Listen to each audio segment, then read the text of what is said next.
welcome to death row. Like we always do about this time. I'm gonna fight your fucking ass. You're playing touch butt with that dork in the park. There's a little snake in the grass. Hey, I'm not surprised, motherfuckers. No fucking Jesus, people. I'd like to take this chance to apologize to absolutely nobody. Hey, pussy, are you still there? I'm back. Who the fuck is that guy? Break out the red panties. We're rich, baby. I would like to introduce.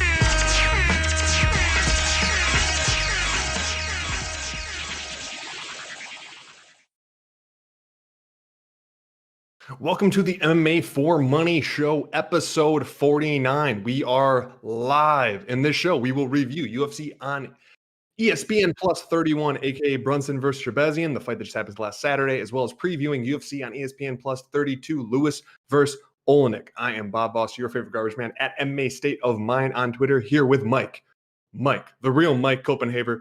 You can find him at Don't Cope Just Win. Also, please follow the show on Twitter. It is at MMAforMoney Show. As you notice, if you are following it right now, we just went live on multiple platforms, your platforms of choice. Mike, how are you doing tonight on our first live show? I'm doing absolutely fantastic, man. I'm stoked to be here across all platforms for the first time ever.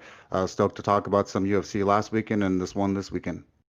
You know what? I'm going to see how many times I can say live in a given show. So just be ready for that. Get the counter ready and let me know what I do afterward. But the MMAforMoney show is here. You can find the show on Apple Podcasts, Spotify, Google Podcasts, Overcast, Podcast, RSS feed, YouTube, live here on Twitch, Periscope, many other means for you to take care of us, listen to us, comment, share, please to spread the word. Now we're going to go right into a review of UFC on ESPN Plus 31, all the numbers, all the names, Brunson versus Trebezian. It kind of starts off with a big lull, though, Mike, and I know that's bringing the hype energy down from what we have right now, but it starts with a draw. Cody Durden comes in, late replacement. We had a lot of late replacements on this card. He comes in with a huge 10-8 first round and then gets outpointed for the next two, gets a draw in his first outgoing there with Chris Gutierrez. Really showed himself. I saw some guys there at that big plus 255 odds there on Durden, and they had it close. How'd you feel about that fight? Do you agree with the draw? I know you've always said you want to see more draws. Is this one of them? Yeah, man. I mean, this was one of the times that I agreed with the draw because Durden, did enough damage to me to get the 2 points, and then Chris Gutierrez, took over in the following 2 rounds to gain his points, and the draw was a perfect call there. I also said that Durden was going to be a lot tougher than people thought last week on the podcast, and it turned out to be so. Next up, we had a bet. No, we did not have a bet. Only bet on the entire card got canceled because, yes, so many cancellations, so many late replacements. Day of, 2 days before, we were really high on Timur Valiev. We loved him even at his somewhat steep price of minus 175, but the wrestling was going to be there. We really liked him against Jamal Emmers, but he got replaced by Vince Cachero, and Emmers put on a clinic. I hope they actually do this rematch because I think we'll even get a better line on Valiev there. Emmers did look fantastic. His striking was on point. He, I think, quadrupled the amount of strikes landed by his opponent. He broke 100 significant strikes landed in just over 2 rounds and got the clear unanimous decision and actually went for the late submission. Mike, how do you feel about Emmers? And are you with me that you still think in the future Valiev's just going to beat him down? Yeah, I mean, it was an impressive performance by Emmers. He got a last-second replacement, so he did what he should do when you get someone thrown at you so fast with not a full camp. And it was an impressive performance by the kid, but it definitely wasn't Timur, and Timur would definitely teach him a little bit of a lesson with the mixed martial arts, the takedowns, and the full pedigree. But we'll find out in the future. Next up and there was another canceled fight. Marcus Perez was going to fight Eric Spicely, and Eric Spicely had a botch weight cut. And now he's fired. So this is just a lot of sadness on this card between the cancellations and the repeated groin strikes that seem to happen in just about every single fight. So I think the number was 11 total fights in some capacity matchups were canceled for this fight card, and they only ended up with about 8. So things ended up a little bit different. And then to the next fight, oh wait, this was a cancellation and a replacement. Ray Borg was supposed to fight. He was going to be a minus 220 favorite against Nathan Manes. I'm just going to keep pronouncing that wrong as long as this guy's in the UFC. Borg got replaced in the final hours of this fight with Johnny Munoz Jr. Manes got the decision win. He looked good against a super last minute replacement. But again, like the more these late replacements get in, it's hard to judge how well someone's doing because whether they were prepared, whether they're up a weight class, it's hard to take it from there unless you really, really know the regional scene. And especially if you really, really know the regional scene of Vegas, considering this is at the apex. If you basically have a friend who's a fighter or know a fighter, tell them to move to Vegas and just stay somewhat near a weight that they're comfortable at. And they're going to get a UFC fight in the calendar year. I guarantee it. Mike, how'd you feel about this fight? How Nathan fought? I mean, it was impressive, but obviously I don't know much about Johnny Munoz Jr. other than the fact that he got beat here. Yeah, I mean, Madness was impressive once again versus a replacement. So, I mean, I expect you to pretty much beat anyone when they're getting a late replacement. I actually thought Madness was going to do decent versus Borg, so I was kind of disappointed not to see this matchup go down because I was hoping for some scrambles and some fun. Next up, we had, and another cancellation. Gerald Meerschaert was going to fight Ed Herman in a fight it was getting ridiculous, all this canceled fights. I know. I was weirdly excited for this one because I think Ed Herman was just about the slowest middleweight that has ever been conceived. And now he's fighting at light heavyweight for no apparent reason other than the fact that he doesn't want to cut weight and he's getting tired in his extended UFC career. And we really like Gerald Meerschaert here, but I think how's the story goes, his final COVID test came back positive an hour before he was going to make the walk. So that's a little bit late to get a late replacement, just about too late, unless it was someone else already on the fight card, even though I believe I would need to double check who. I think it was Kevin Holland had said that he would jump in to fight Ed Herman, but he said that on the UFC broadcast via Twitter, so I don't know how realistic that was going to be. So cancellation. Now we're going to talk about an actual fight before we get to another cancellation, but we're going to talk about an actual fight first. There's a sandwich of a cancellation, a fight, a cancellation. Frankie Saenz, the old man at bantamweight, was a huge dog here, plus 175. And for good reason. He lost to Jonathan Martinez, minus 210. Close in the early goings, but then Martinez started pulling further and further away and really rocked Saenz a few different times and ended up finishing it in round 3 with a flying knee to ground and pound. Mike, do you think we're done with Saenz here? And how do you like Jonathan Martinez going forward here at bantamweight? Man, well, if you listened to the podcast last week, I told you that he was going to get finished, Frankie Saenz. I knew that that Hernandez Martinez was going to be too much for him, and that it was just younger, stronger, longer. He was putting on some mean damage. I mean, he didn't even need to get into the third round. They could have thrown in the towel in the second. Frankie Saenz is done to me. I've kind of said he was done last week. The fight went exactly how I thought it did, man. So I hope someone cashed that inside the distance or that TKO KO prop. Yeah, I know a lot of people are downing on Martinez. He did miss weight, but it still looked good. And honestly, in terms of body type there, you had to have me pick someone, I would have said Saenz was the one who missed weight. But either way, moving on. Another canceled fight. Kevin Holland was supposed to fight Trevin Giles. He was a pretty decent favorite. That got canceled. Believe this one was Giles suffering from an anxiety attack and not being able to fight. Wow. At least we're going to get Kevin Holland. We're going to talk about him later. He's actually fighting on this card we're talking about for this coming weekend. So he sneaks in there. So again, moving past another canceled fight to actually get to some action. This fight, I love this fight. This was a great fight. I'm only disappointed because if you listen to me on the show, I was so very, very close to betting my man Bobby Green here. He was my bet. It was going to be my bet, but past performance makes me nervous, man. Like, even though he looks so good against Clay Guida, that it's still Clay Guida, and he's so known for not throwing when he can throw and just doing the head roll and be like, oh, you're not hurt. He's like the old style Masvidal defense of I'm dodging your strikes, so I'm winning. Doesn't really how MMA is scored just in general, but clearly Venata has fallen off a cliff.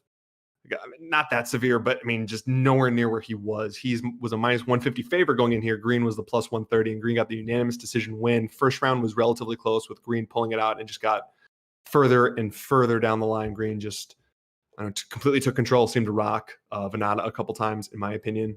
Anytime that it seemed, I heard some people talk about Green possibly being rocked, but it was more when he was on the defense moving his head. He didn't have solid footing, so he did stumble back, but I put that more to a footing thing than anything with his chin. Mike, how'd you feel about Bobby Green and his just sheer spit fountain of water in his victory? Yeah, well, I mean, Bobby Green was super impressive this last weekend. I mean, he was probably the most impressive I've ever seen him. If I would have known that he was going to come with that determination and it just with all that grit, I mean, you would have known for sure you wanted to bet him like you did. I was actually siding with Lando Venata in this matchup last week, and while I was watching it, it was just Bobby Green show all day. I mean, that fight was amazing. It was a great display of mixed martial arts. It was a real treat after all the canceled fights and the non-fights and Kevin Giles pulling his tampon out in the middle of the ring or whatever happened. But it's awesome to see these type of performances, and Bobby Green is finally living up to his potential. Next up, a long time favorite of this show. I'm talking as long as I've talked to Mike about fights. So this is going back like I don't know 2 years at this point. I don't know. I guess I should be a better friend and realize the time as long as we've been talking, but for at least the last 2 years, there has been a couple fighters that me and Mike have been insanely high on.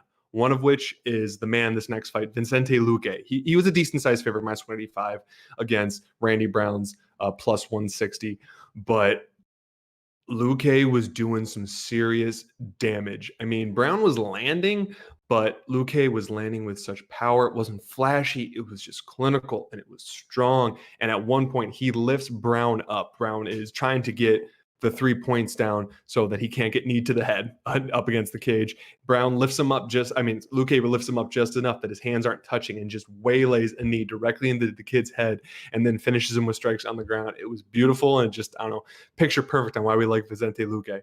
Mike, our boy looked awesome. Talk to me about how awesome he looked. Holy shit, man. I mean, we love some Luque over here at the MMA for Money show. I mean, we gush over him all the time. Sometimes it's a little ridiculous, kind of like us with Bobby Knuckles, his body last week. But you got to bear with us sometimes through those moments.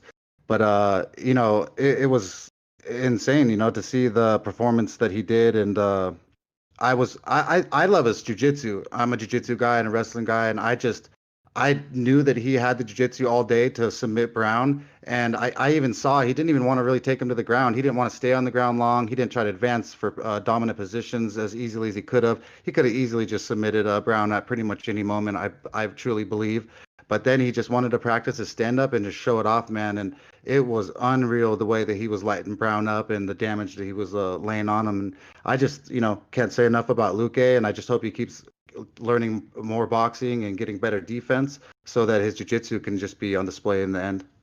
Well, and Mike makes a very good point. The only reason we've ever not perpetually bet Luque, and we've never bet against Luque. We've either bet with him or we've not bet him. There's really not any in between there. We've never not just bet against him because we just love his skills so much. But that's the hard part. His jiu-jitsu is so phenomenal. It's so much better than his stand-up, which is staggering considering how fantastic his striking has looked. And even for the brief amount of time it was on the ground in this fight, you just see the control that he has. And you almost wish he would go to it more because then it would prolong his career more.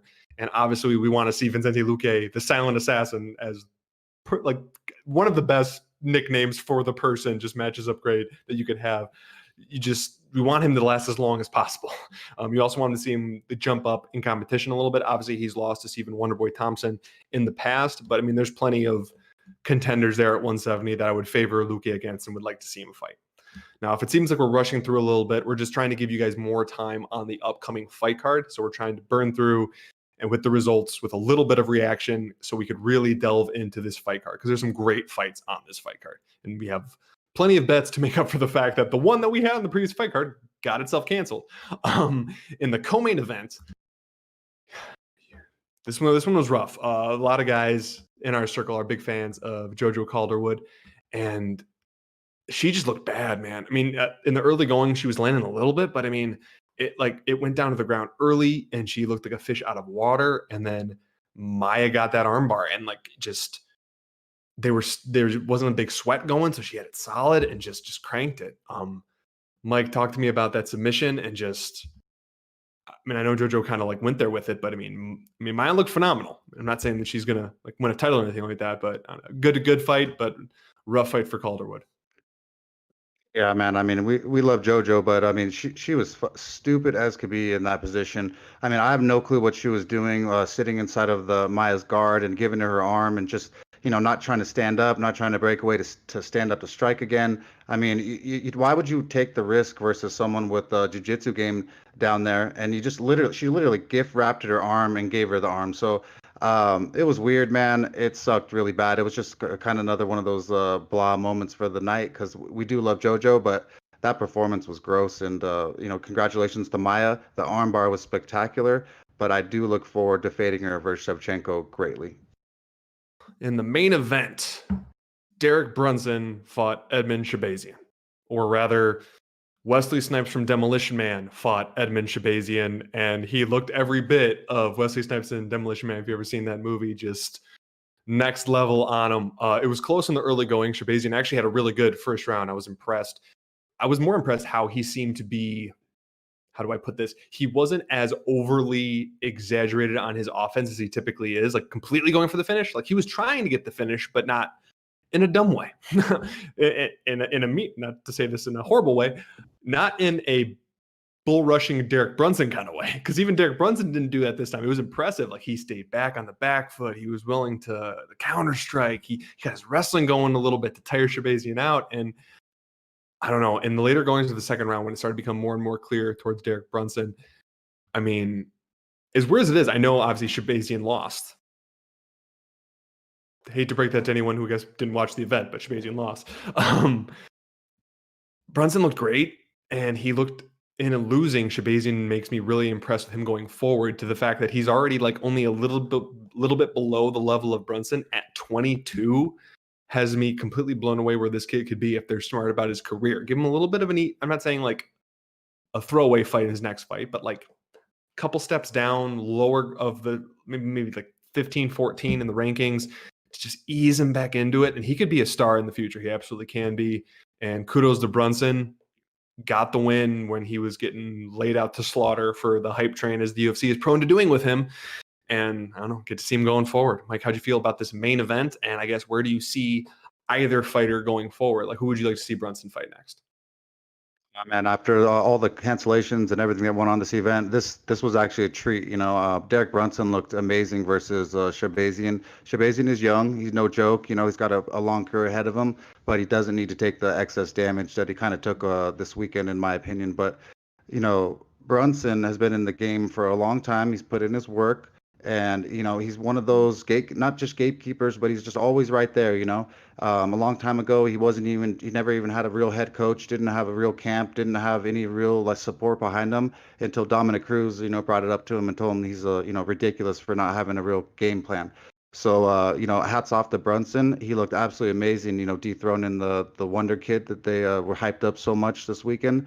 And I was stoked to watch that fight, and it was just a treat to watch Brunson actually perform and be so calm and collected when he is just a mad bull usually. I don't know. I don't know if it's disrespect or just they pegged Brunson early, but he's just been that go-to guy that they want to test these up-and-comers for. And earlier on, I thought it was a very clear path. Obviously, you saw Whitaker do it. You saw Adesanya do it. I mean, you saw him stifle Heinisch, who I guess wasn't quite up to snub, yeah, however I'm pronouncing that one. And Shabazian, like I still stayed away from the fight mainly because I thought he had just enough power, but I don't know. Brunson is looking great since training with Henry Hooft. He's 3-0 since going down there. So, I mean, I guess finally having a striking coach that he consistently goes to, because forever they said he was at Jackson's, but he would just do like the last 3-4 weeks of his camp with Jackson. Other than that, he would just be at home. So I guess being fully committed to a camp and the killers they got down there is working for him. So, I mean, if he's with Henry Hooft, then that means he's working with the Burns brothers, as well as other people they got going on down there. And kudos to him. Any final thoughts here on this fight card, Mike, before we jump into the Lewis versus Olenek fight card happening this coming Saturday? Nah, just disappointed we didn't get a bet in, and all the cancellations just made for a short night of fights. And just as a fan, I love seeing at least 12 fights. No, absolutely. And I feel bad. I did get hit up by a few people asking if we had any replacement bets, and with so many things changing, because just so many things changed in like a 24-hour to 48-hour period. We had 3 to 4 fights canceled, a couple last minute replacements going in, and with that kind of stuff happening, like not really having time to like go into matchups, it's not worth rushing anything. And obviously it's a long-term thing, MMA betting, MMA picking, you name it. So we'll get it back, and we're hoping to get it back this week. So jumping straight into UFC on ESPN plus 32, Lewis versus Olenek. We're going to start with a fight, which you know how I am with you guys. I am 100% honest. Always. It is Ali El Kasi plus 170 versus Erwin Rivera minus 200. I have no idea who these people are, so I'm not even going to pick it. Mike, I'll throw it to you if you have anything, or we'll just move on because, again, we don't want to BS you guys and make a bunch of facts about guys we don't know. You know, about Al Kahasi, the only thing I do know about him, he's a purple belt in jiu-jitsu, and that he's from Jordan. I think one of the first Jordanian fighters to fight in the UFC. So that will be pretty exciting. Erwin is also a purple belt in jiu-jitsu. He's pretty mean, comes from a decent camp. This is going to be a pretty good fight. If I had to decide, I'd pick Erwin. Next up, we have a fight that I'm actually fairly interested in because I've been fairly high, especially in his last fight. And I actually think, if I remember correctly, on his last fight, Mike had a bet on him, which cashed. Youssef Zalal. I mean, he's a huge favorite, minus 350 against Peter Barrett, plus 290. I'm really liking this prospect of Zalal after Mike brought him to me, and I've really liked to see how he's progressed there at Factory FX. And I don't know. I think he is a future ranked opponent. I'm not going to go beyond that, but I think it should be quick work here. I actually think he's going to get the finish within this fight against Peter Barrett. So quick pick for this one for me is Zalal. Mike, Youssef Zalal versus Peter Barrett. Yeah, we bet Zalal last time here on the MMA for Money show and cashed that bet. And if you had a better line on him this time, I would have thrown some money at him as well. But it's a little too steep for us to pick. But if you guys want to put him in a parlay piece, he's one of those guys that I would trust, and Zalal is going to win an easy decision, in my opinion, or a finish. Mike makes a very good point. There are, in my opinion, two kinds of parlays that you can do. One, I want a little action on this fight card to make things more interesting, and I just want to have some fun. This is the perfect kind of guy to throw in there. He's going to be entertaining. He's going to fight for your money. Yes, he's a huge favorite, but I mean, you're not going to put tons of money on a parlay like that. It's just more for fun. And then the other one is obviously two guys that you're like, these are my guys. They're going to fight for my money, and I'm looking to get out of this with some serious money, some bigger favorites that you wouldn't normally bet. So this kind of falls in the latter, but I agree with Mike. He's one of those guys that he's a big favorite, but he's a big favorite for a reason. Obviously, he's going to go through. Next up, Justin James is plus 130 against Gavin Tucker, minus 150. Personally, I was struggling with this one a little bit because initially I like James. I was actually kind of surprised that he was the underdog here. The more I look into it, the more I question my pick. So I guess I might as well just go with my gut and say Justin James before I go back too much on that with Gavin Tucker here. But I think Gavin James has this here for a quick pick. Mike, James versus Tucker. Yeah, this would be a pretty exciting matchup. You know, Justin James shocked us last time. He came in on, I think it was like 6 days notice or something, and knocked out Camacho. First round, came out like a bat out of hell at my boy from Guam and just murked him. I was leaning towards him just because he beat up my boy, but I actually did, you know, Gavin Tucker, he's a BJJ black belt. He's got a little bit more experience. I just like his overall frame and athleticism.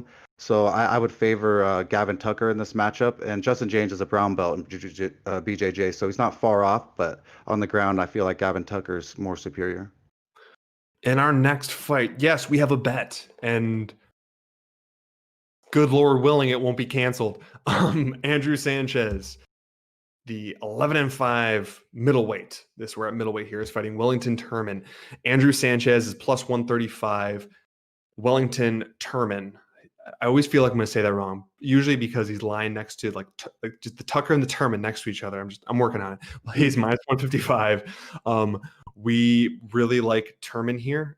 We like his ground game. And one thing that me and Mike have talked about in the past, there's this huge thing about this being in basically everything at the apex being in the smaller cage that, it aids to finishes. It aids into people getting you against the fence. And if a bully can finish you from there, they're going to do that. Or if you're used to circling out, running away, you have less room to do so. But a wrestler will get you up against the cage. And although Turman more has the jiu-jitsu side, he can pin you up against the cage, and that's when he can get his trip game going and get you on the ground. Sanchez has some good wrestling, but I do think that Turman has it there. Mike, get into the more nitty-gritty as our resident jiu-jitsu expert, at least in comparison to me with the nuts and bolts. Can you give us our description and why we are betting Wellington Turman at the minus 155? Yeah, well, Turman is a BJJ black belt himself. He's super deadly on the ground. Sanchez is a BJJ brown belt, and a little bit behind him on pace. But I'm telling you, Turman's ground game is to me just so much far superior than Sanchez that he's going to be like a spider monkey on him if when he gets him on the ground. Andrew Sanchez, he's don't get me wrong, he's not a bad athlete. He's decent. He's more like he's just a mediocre. I would not want to say dorky, but he kind of is. He gets around and he gets around. But I think that Turman is going to be just more aggressive, has more grit. We always like to talk about my drop him in the alley theory here, and that's just basically when I think that you drop two guys in an alley, who's the tougher one, who's going to walk out of the alley, and I just really believe that Turman is that guy. He's going to give me a fight for my money. He's going to have better jiu-jitsu, and for that, I'm going to be putting down a bet on him. What are the odds in that, Bob? Minus 155 to win the 1 unit for us. So we'll be putting down 1.55 units on Turman to show that world-class jiu-jitsu and overall game against Andrew Sanchez, who I think a little bit too slow. Don't be mocking angles on fights because everyone's got an angle. That's what betting is your angle getting you benefit of the doubt. And currently, Mike's drop him into an alley angle is rocking at about 75%. So those are some good odds right there. So moving on to the next fight, we have Nasrat Hapcrast. I'm about 90% sure I actually nailed that. I think this is the first time I got it, so I'm pretty proud of myself. Good job. Minus 240 against Alex Munoz plus 200. Yes, the more attractive, better version of Kelvin Gastelum. I'm just going to go ahead and say that because they're basically twins. Nasrat, he's a favorite for a reason here. I haven't been too impressed with Alex Munoz going back, but I really like Nasrat. I think he's a good up and comer. I don't know, I just think he's going to go here. I think in general, Team Alpha Male is on. I don't want to say the downslide. They're nowhere near the heights there. I think that it's more of a regression to the mean of where they're at. And Alex Munoz is their new crop, but their new crop is lacking, in my opinion, whereas I really like Nasrat. Obviously, he's coming off relatively bad losses last time. I think that's against Drew Dober, another person that we have been really high on. So in terms of like competition and just all-around skill, I like Nasrat here. Obviously, huge favorite and not quite worth a bet for me here at the minus 240. Mike, how are you for the Kelvin Gastelum German lookalike? Yeah, with Nazarat, after that knockout loss at the Drew Dober or the TKO, whatever it was, I can't be certain about how he's gonna feel going in there, and so that makes me wearisome on betting him. If I didn't see him get finished by Drew Dober, then I would most likely say that he would be the winner. But I don't like the odds really. I think they're a little too much on Nazaret's side. I think Alex Munoz is a pretty aggressive striker, and he switches stance pretty well, throws a good left and right. So I think for the dog money, the Alex Munoz is a decent pick. Next up, I'm going to go the way I have it in the notes, even though after the odds have finally dropped, they've adjusted the fight order, but we're going to go with the way I have it written currently. And that's the next up is Tim, the Dirty Bird Means at plus 120 underdog against Lorano Strapoli. There we go. Minus 140. Tim Means has taken an uncharacteristic amount of damage to even the average fighter, and he was able to fight against it for the longest time. But I just think at this point, 36 years old, having well over 40 fights, it's just not quite there. Can't take a body shot at this point to save his life, which again sounds like I'm really digging on the guy, but I've been a fan in the past. His Muay Thai is fantastic. He actually has a decent jab for the game, a great knee up the middle. But Lorano Strapoli, he's younger, he's hungrier, and he's impressed. And he's still young enough that he has still a decent amount going on. Obviously, he hasn't fought in a bit, but I don't know. Like in Strapoli here, this was almost a bet for the show. Mike, going a little bit more in depth on why you liked Pepe. Sorry, I had to say that. I didn't realize that was his nickname until now. So how do you feel about Pepe Strapoli? Yeah, man. Strapoli, Well, sorry. Sorry, I butchered his last name. Staropoli. There we go. Staropoli. I like the kid. He's an Argentinian. He's one of the best contenders out of that country right now. I think that he's just he's younger for sure. He's got more grit than Means does in his tank. I don't see much more left with Means. I see this as a perfect moment for them to make a star out of an Argentinian over South American and beyond. And I think that you're going to see Stropoli finish Means. Means ain't going to be the easiest out, but I think that Stropoli can do it. There we go. Sorry. Order got jumbled. Okay, there we're back at it. Boom. Kevin Holland is back. We just talked about his canceled fight. Well, now he's got a fight. He's fighting Joaquin Buckley. But Kevin Holland is a huge favorite at -400 versus Buckley at the +310. There's a quick turnaround for Holland. This is going to be a double weight cut for Kevin Holland, which obviously does not bode well for most people. It tends to weaken the chin or ruin gas tanks late. Mike, I am going to throw it to you just because you are more well-versed on Buckley, and you have a great angle here on which we are going to capitalize. So, Mike, talk to me about Kevin Holland versus Joaquin Buckley. Yeah, man. I mean, Joaquin Buckley is a specimen, man. He's a little tank. He comes at you super aggressive. He's southpaw. Which means he's got a mean straight left, and then he also changes angles for the person's defense coming at him. I don't see why Holland is so favorited. This Buckley, not a lot of people know about him, but he's been in Bellator. He fought Logan Storley. I'm very high on Logan Storley because he's a great American wrestler. I love American wrestling and jiu-jitsu, so I always follow guys like that. And Logan Storley was able to control and handle Buckley in his loss a few losses ago. And I really believe that Buckley learned a lot in those 3 rounds that he got held down by a world-class wrestler. I think that he's been training and his get-up game is a lot better than people think. I think that he's going to lay hands on Holland and knock him out. So we're going to be putting the 0.5 units on Buckley for him to finish Holland. And not finish Holland, to beat Holland. What is the number at? +310.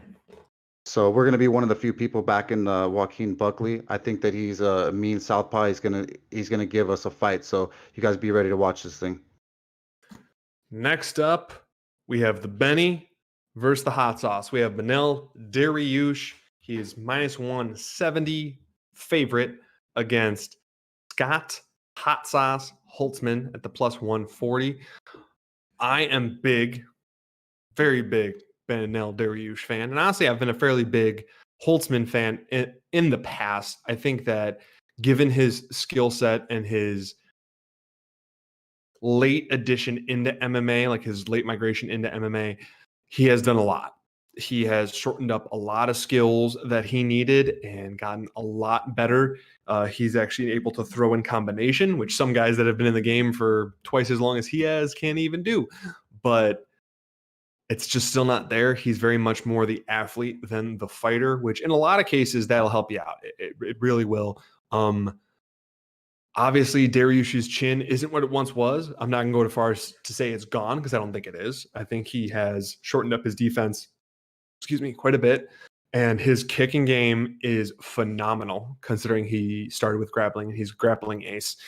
His leg kicks they thud, man. And a lumbering guy like Holtzman, after he takes some of those to the leg, is going to slow down tremendously. And although Holtzman is known as a little bit more of using a wrestling and a power game, he can get Dariush down. He's not going to want to do that with Dariush because Dariush is a pit bull on the ground and might do some horrible, horrible things to Holtzman's appendages and or neck and or ankle, just about anywhere with that. He does have some power. Dariush, that is. I don't think Holtzman has much, honestly. Like it's odd. Sometimes when you look at more of the muscle-bound fighters, since they throw with so much strength and they're less fluid, they actually get less knockouts, even though they may or may not hit harder. So I am personally big on Dariush here. We do have a bet on Dariush at -170 to win 1 unit on this one. And Mike, tell me why we're so bullish on Dariush here. Yeah, man. Well, Benny on the block, man. We love some Benil Dariush. You know, BJJ black belt. He's mean as could be. He's came a long ways from just being a BJJ practitioner. He's one of the guys that has heavy hands, and he has learned some great kicking game over there at King's MMA, and he's got some great partners to train with too. So I love the pick with Dariush. I don't think Scott Holtzman wants to get Dariush on the ground. I think that's going to be a bad thing, and I do think that Dariush can outvolume a Holtzman with the kicks and the strikes and win this fight.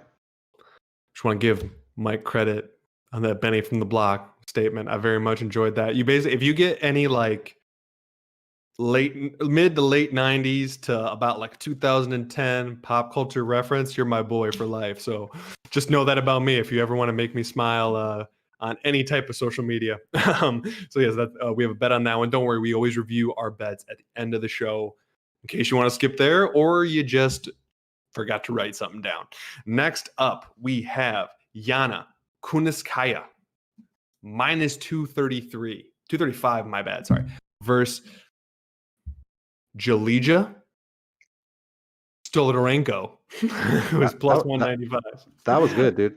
I'm proud of the last one. First name, I'm gonna have to hear that one on the broadcast. I don't think I've heard that on the broadcast yet, but I'm pretty sure I nailed that last name. I'm pretty proud of that one. But I'm getting better with the names, people. If you listened to earlier shows, it was not there. I need to see you fight at least once or twice, preferably twice. Then I got your name down. Anything before that, probably not happening.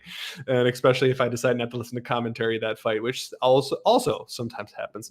Yanis Kunitskaya, former technically Invicta champ, is fighting, and I've always been a fan of hers just in general. I think she's a very well-rounded game, fairly good on the ground. I like her striking. I stay away from it's gonna sound bad. I stay away from non-elite level WMMA betting wise, unless a couple of the people that I know are very good at picking out dogs in those spaces, bet on them, and then I will take a second look. This is not one of those spaces for me because this is a pretty big favorite here. If this was a closer fight, I could see a bet on Kunitskaya, like if she was only like minus 150 or lower, but this is just way too steep for me. But I will pass to Mike because Mike has a tendency to pick these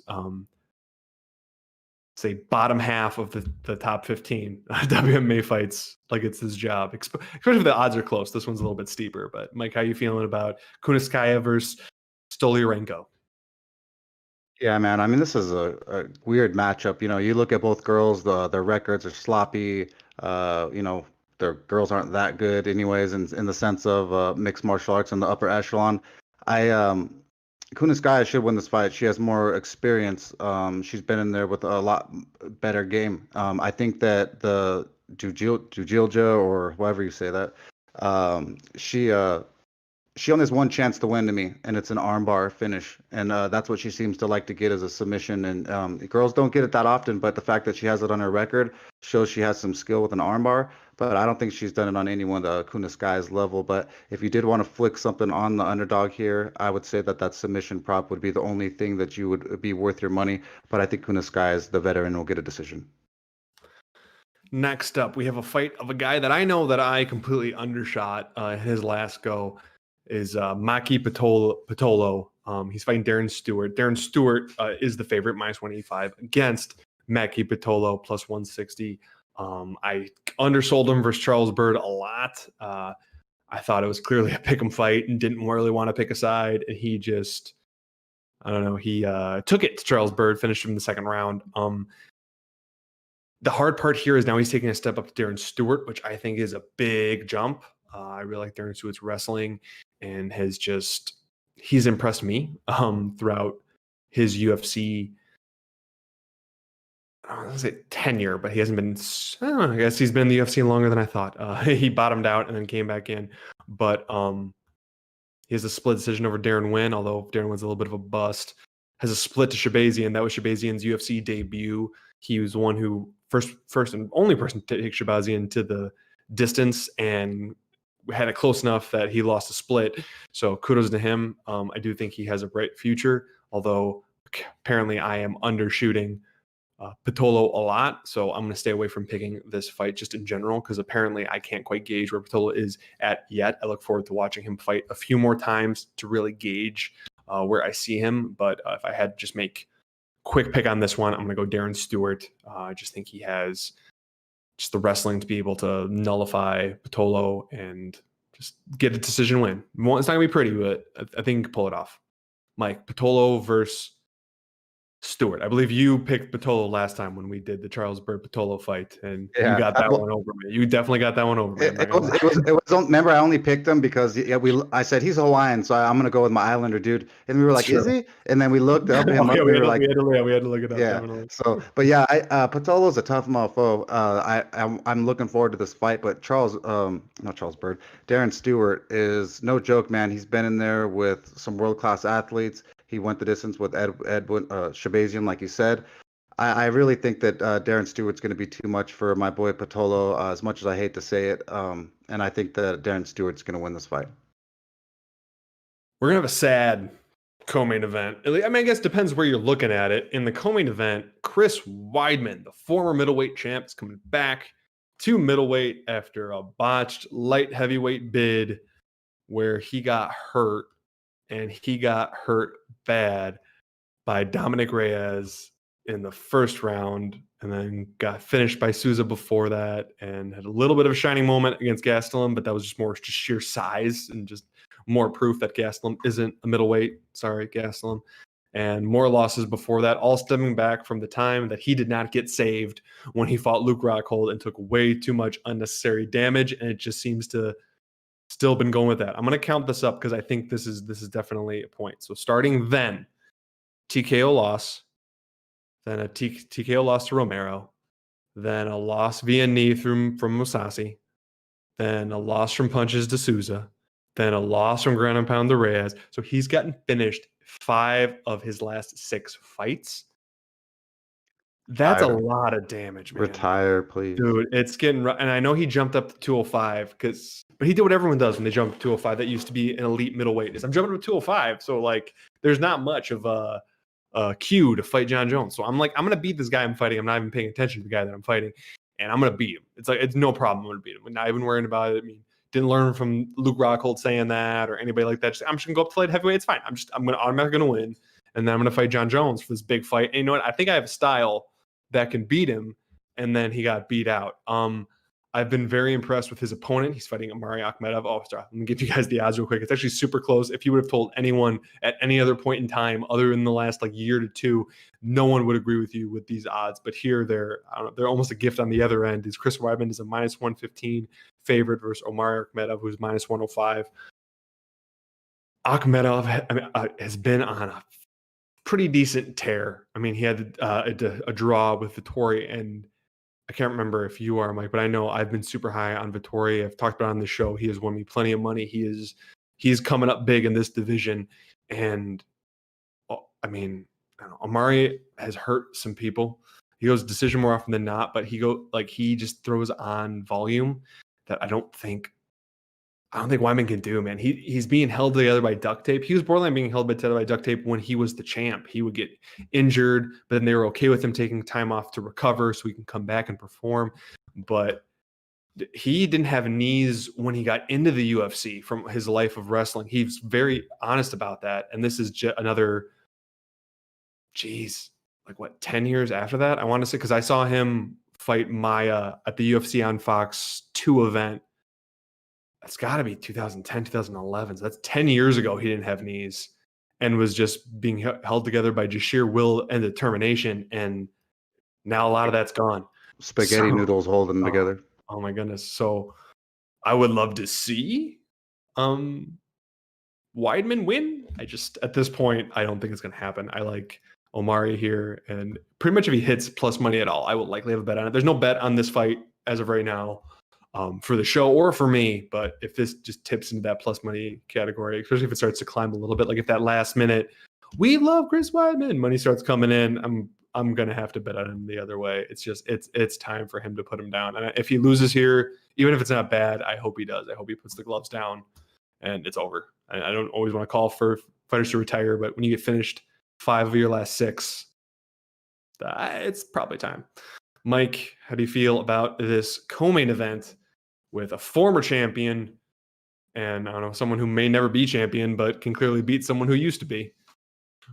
Yeah, man. I mean, the fall from grace for Chris Weidman is pretty steep, dude. It's pretty sad in the sense if you've been a fan. I was a long time ago, like a pretty good fan. I threw him in a 6-fight parlay back in the day. It was when he fought Rockhold. Rockhold, I think it was 2017 or something, 18, something like that. And all 5 of my fucking bets cashed except for the last one on the ticket was Chris Weidman versus Luke Rockhold. What do you mean? He had to throw a spinning back kick that he's never thrown once in his entire career. Yeah, that's exactly what happened. Bang, knocked out. It was 2015. It was my lesson to learn. Don't ever bet parlays that big. You're retarded. But I put $100 on this fucking 6-fight ticket. Chris Weidman fucking made oh, dude, it was 2 G's, 2,200. Was the comeback on it. But, you learned your lesson. And Chris Weidman has never been the same since the downfall of that day and then beyond. So I can't trust him at all. The only thing I do like about him is his world-class jiu-jitsu, but he doesn't seem to use it anymore. So Amari Mekot, I can't even say it like you. You're so good at Amari is... See, but he's had fights in the UFC. He's had like 6 fights in the UFC. At that point, that's just ingrained in the memory.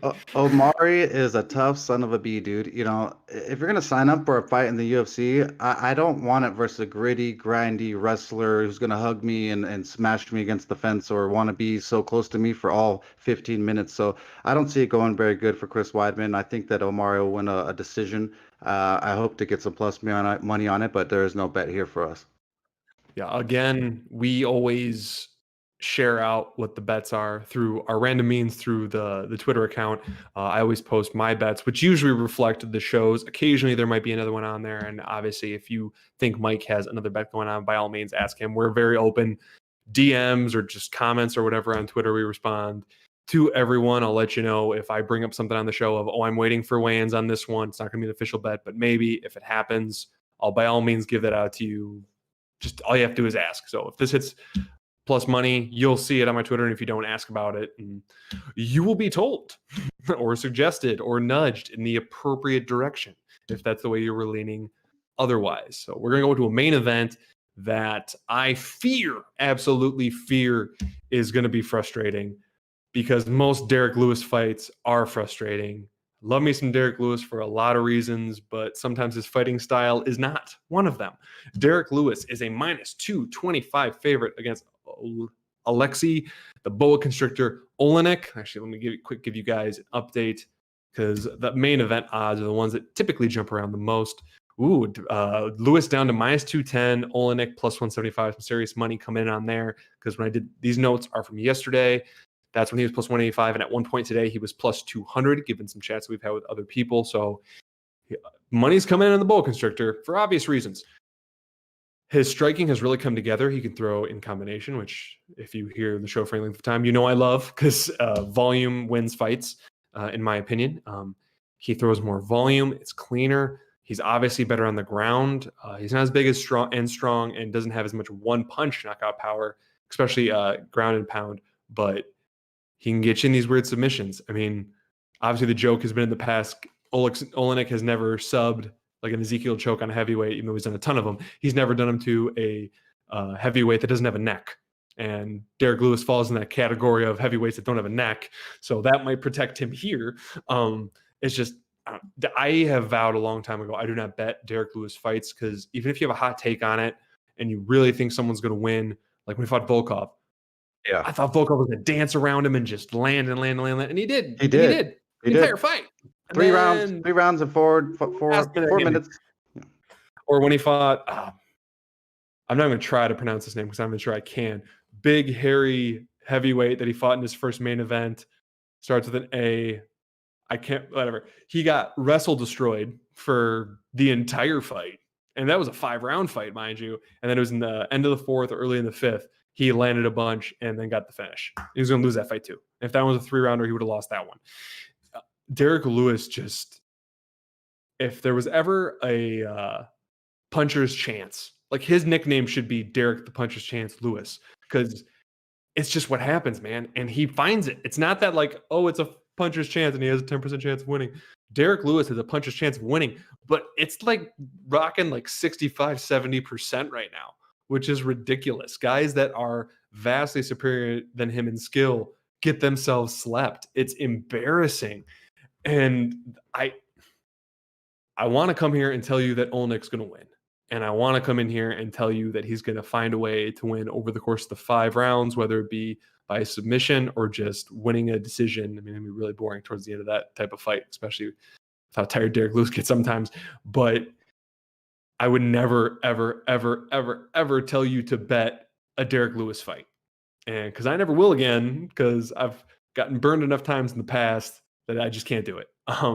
Unless he's fighting the elite of the elite of the elite. So I'm going to back away slow.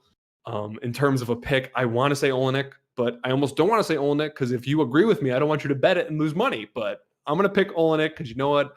I love the boa constrictor. I love the fact that he lands these ridiculous submissions on heavyweights. I love that his striking game's coming. I love that the UFC just posted he's in his 4th decade of UFC fighting, considering we're in 2020 and he started in the late 90s. I don't know, man. Lewis is going to Lewis. Black Beast is going to Black Beast. So I'm just going to back away slow and have Mike maybe have more direct and purposeful conversation about this main event. Yeah, man. I mean, I feel your pain. You know, it's so weird because Derek Lewis is Derek Lewis, and you know, I've tried to bet against him every single time that I thought that we had a chance. My biggest chance that I thought we had was Volkov, and for 3 rounds, I was shitting bricks, knowing that devastation was coming. I remember being at the party with a few buddies and all of our ladies and us just screaming, and they're like, "No, what are you worrying about? What are you worrying about in the 3rd round? You know, the fight's done, it's over." And I'm like, "No, bro, you don't understand. You don't understand. It's not over." And all of a sudden, dude, it's never over with Black Beast. And then the Black Beast comes and just absolutely murders Volkov and just devastates me. So I'll never bet against Black Beast again. I won't bet on this fight personally. But if I had to pick one, I will pick the Black Beast because he's a KO power. I think that he can catch the old man. But like Bob said, there's so many good points that he has that if he gets Black Beast on the ground, it's a wrap because this ground game is not up to par. But it should be exciting when it lasts, hopefully. Sorry, I don't mean to end. I don't know. It's one of the reasons me and Mike, for the most part, unless we have a serious pick, tend to not even bet main events because main events. I hate hate them.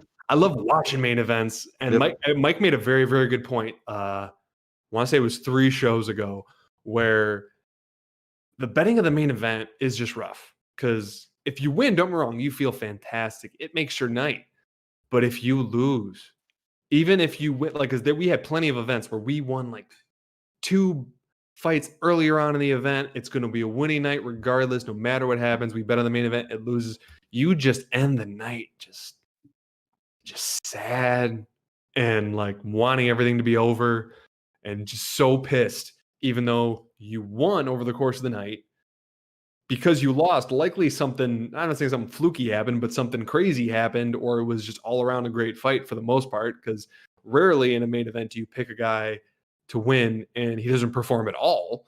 So I don't know. So we've, for the most part, this like half of this year, stayed away from main events, other than times where it has had to happen, because there's nothing else in the entire fight card, or we only had like the first time they were going to Fight Island, or the having 3 fights in a brief period of time where we only had like 4 fights on a main card to choose from because there was no odds out. But so that's it for this fight card. But I always want to review for you guys in case you want to go back for this fight card. Our bets are Wellington Turman minus 155 to win 1 unit. So that's 1.55 units to win 1 unit. We also have 0.5 units on the big underdog, Joe Quinn Buckley, who's plus 310. So that'll get you plus 1.55 if that cash is just for a half a unit thrown in there. And then we have to win 1 unit on Benel Dariush at the minus 170. So that's 1.7 units to win 1 unit. Those are the 3 bets for